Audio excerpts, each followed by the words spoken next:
everyone, and welcome to Port Waves. My name is Edna Dominguez. And I'm Vanessa Marquez, admin intern in HR, and together Edna and I will be your host. On this edition of Port Waves, we are celebrating Earth Month. The Port of Long Beach has transformed itself into a global leader in environmental initiatives, setting the standard for ports around the world. It started in 2005 when the Port of Long Beach launched its Green Port policy. Since then, the port has spent millions improving the local environment, developing new green technologies, and restoring ecosystems in and around the harbor area. The result has been cleaner air, a cleaner marine habitat, and cleaner equipment used at the Port of Long Beach. This commitment to a greener future is driven by some very dedicated port employees. Our environmental planning division is one of the teams shaping the port's sustainable future. We are excited to have Matt Arms, Director of Environmental Planning, here today to tell us about the remarkable work his team is doing and to bid a fond farewell to him before his retirement. Thank you so much for joining me, Matt. How are you doing today? I'm doing great. Thanks for having me. Great. So I know you're retiring soon. So we wanted to know a little bit about, your journey here and how you got to where you are. Can you tell me a little bit about how you got to be, the Director of Environmental Planning? How was it like getting into this field for you? Sure. So I came to the Port of Long Beach in 2003. Over the years, I worked my way up. I was environmental specialist assistant, then associate, then specialist, then senior. And then I was actually the first manager of water quality when we first started to break out the sections. And then I was the assistant director for many years. And then when Heather went up to be the managing director, I became the director. So it's been quite a journey. What inspired you to get into the environmental planning? So I actually got my degree many years ago in environmental science from Washington State University. Back in college, I knew I didn't know exactly what I wanted to do. I really loved science, and I liked all of the sciences, but I really liked policy and politics too. My school at the time was one of the first schools to have a environmental science college and a curriculum in it, and I stumbled into it and fell in love with it. And so I got my degree in a bachelor's of science in environmental science back in the 90s, and then went on from there. I was in consulting, environmental consulting for many years in the Seattle area, and then I came down here to work for the port in 2003 and been here since. How was it like, to transition from Seattle and that area and then the port? How has that been like for you? So looking back, it's kind of funny because, I never thought I would leave the Pacific Northwest. I loved it. But within 6 months of being in California, having my first Thanksgiving that was not cold, it was actually sunny. I was barbecuing on Thanksgiving. My mom called. It's like, oh, I'm not leaving.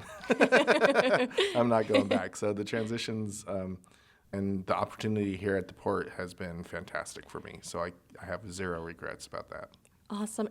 Can you tell us a little bit about the projects you guys are working on and what you've got in store for the upcoming years? Yeah.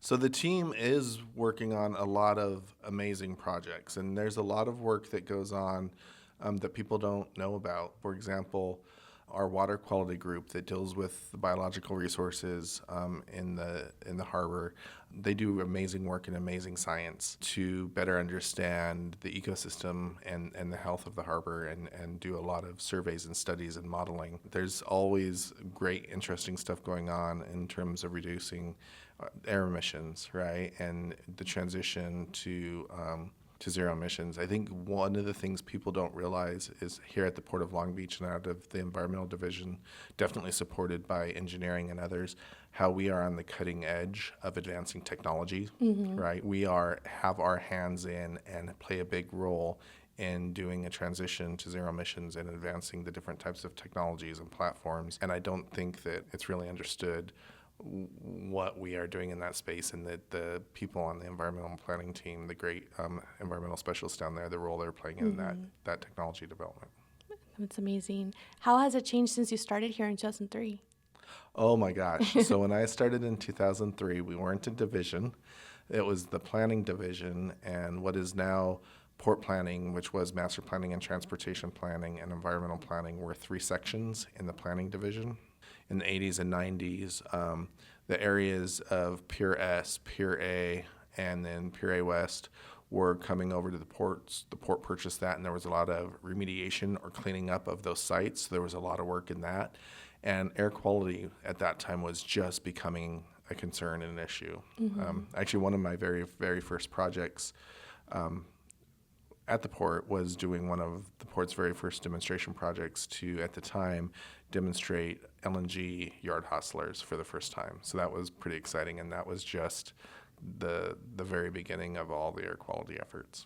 Yeah, and it's been growing ever since, right? Absolutely, absolutely. So now, environmental planning, we're a division. Yeah. And we have around 27 FTEs, so going from 6 people section to 27 person division.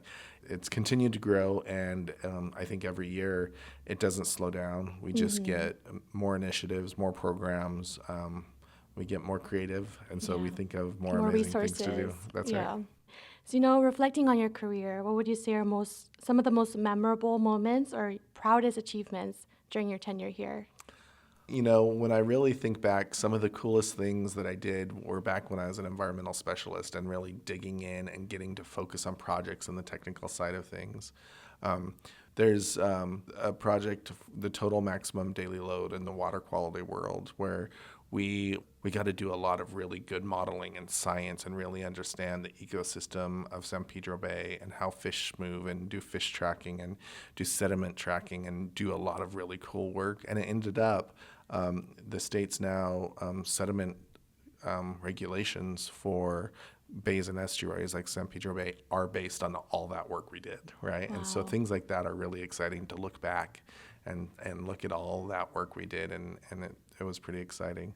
But just what I find the most rewarding as I look back is not a single project, but just the totality of what we've done, whether it's on the air quality side, water quality, the things that we do in environmental documentation, just to make sure we have good, solid documents in our accounting for our impacts is really important. The Community Grants Program is an amazing program where we give grants to local organizations to help do projects to offset the environmental impacts from port operations. Those types of things have just been super rewarding.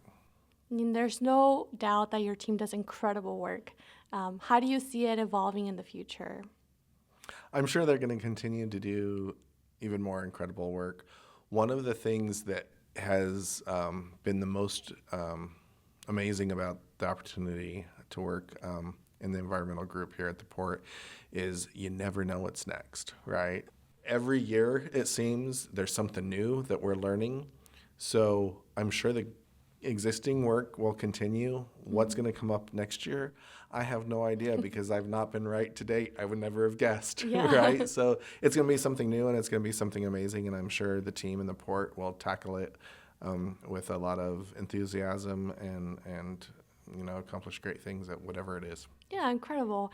And lastly, what does your next adventure look like? What is next for Matt? We'll see, right? Very excited to be able to retire, start the next chapter in my life at a relatively young, healthy age. And so my husband and I, he's also recently retired. We're just looking forward to figuring out what's next. We're not sure. But, he always reminds me the purpose is every day we're going to get up and live our best life. Yes. What that is, I don't know. Stay tuned.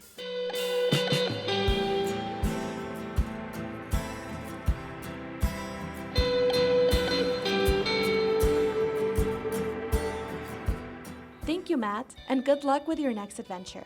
And on that note, be sure to join us on Monday, April 22nd from 1:30 to 3:30 p.m. as we celebrate Earth Day. We will be having food and activities across our port locations, so keep an eye out for more information coming soon. Join us on Tuesday, April 9th for Excel software trainings from 9 a.m. to 12 p.m. We will be covering Excel Formulas Module 5 and from 1 p.m. to 4 p.m. Data Excel Training Module 5. Be sure to RSVP promptly. On Wednesday, April 10th, join us for Port Connect from noon to 1 p.m. in the multipurpose room and via Microsoft Teams. Our distinguished speaker this month is Jane Connolly, President of California State University, Long Beach. Lunch will be provided for those in attendance. We hope to see you there. As we transition into spring, our Employees Club is gearing up with exciting events and activities for our teammates. Joining us today to share more about what's in store for this year is Jose Cruz, president of the Employees Club. Well, thank you for being here, Jose. Can you tell us a little bit about what the Employees Club is? Sure. Thanks for inviting me to be on. Employees Club is a great nonprofit organization that's been around since I've been here at the port many, many years. And we're just a club that likes to give back to the community and have fun while doing it. We have different types of events, charitable events, we have sporting events, we have comedy nights, and just a way to make working here a little bit more pleasurable. Great. And how can employees get involved if they want to join the club? Well, the simplest way would be to join our monthly meetings that occur the third Thursday of every month. There's a link sent out monthly before the meeting where they can join in and they can chime in and have their voice heard. Great. And I know you have a lot of events planned for the year, many fun things going on. Can you tell us a little bit about what you've got planned this year in terms of events, activities? Sure. I'd like to send a shout out first to my board. This is one of the first times that that I remember that we have a full board. We have 2 vice presidents, Tyree Jones from security, Lisa Masacani from risk management. We have our treasurer, Ophelia Alvarado, from finance, and then we have a wonderful secretary also from risk management, Lydia Gutierrez. And so big old shouts out to them because they're really making things happen here. And so, yeah, we have a lot of events coming up. Starting in April, we're going to have our day of service. We're combining forces with commission officers to do some kind of giving back to the community event. More details to follow on that. Coming up in May, we're going to have our Ronald McDonald Walk. We've done this several times throughout the years, and it's a really lot of fun. We kind of go walk Shoreline Village. We're thinking about doing shirts, so be on the lookout for that. That's going to be a lot of fun. Again, giving back to the community like we do. And then our biannual traditional bowling, it's going to be May 3rd, Friday, May 3rd. So go bowl May 3rd, and I believe walk on May 4th. So it's a win-win for May. So, yeah, really excited about that. And then looking further down, we have our Darja game coming up in June. That's going to be really great. So, where can people find the Employees Club page? If you go into our intranet homepage, under the Teams tab, above on top, there's like 4 tabs or something like that. You click Teammates, and there it is, Employees Club, and you could just click in there and see the latest. Also, Chris is very good about putting our events on the homepage of the intranet, so you can see all there, click in there, and just follow the links, and it'll get you there. Of course, any questions, you could always reach out to the Employees Club officer at plob.com, and we'll be sure to answer you. Great, thank you.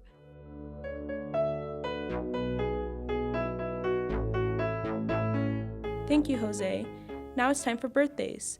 For the month of April, we would like to wish a happy birthday to Yoshiko Rankin in Engineering Operations, Matt Arms, James Vernon, and Jana Morimoto in Environmental Planning, George Gordon in Program Management, Bandy May in Security, Per Utrapuram Suk in Project Controls, and Adrian Henderson in Human Resources. Now let's welcome the newest additions of the Port family, Abram Largoza in Design, Lorenzo Zapote, Marquise Tanner, Gerardo Banuelos, Samuel Rodriguez, and Christopher Stewart in Maintenance, Christopher David and Ignacio Fleets in Real Estate, Sherry Walker, Isabella Romo, and Brianna Martinez in Security. We hope you enjoyed this episode of Port Waves. We would love to hear from you. If you have ideas for future episodes, any feedback, or if you would like to shout out a fellow teammate on the podcast, please email us at traininganddevelopment@polb.com. Port Waves is made possible by your hosts, Vanessa Marquez and Edna Dominguez. It is produced by Chris Berry, Kevin Walker, and Wyatt Lincoln.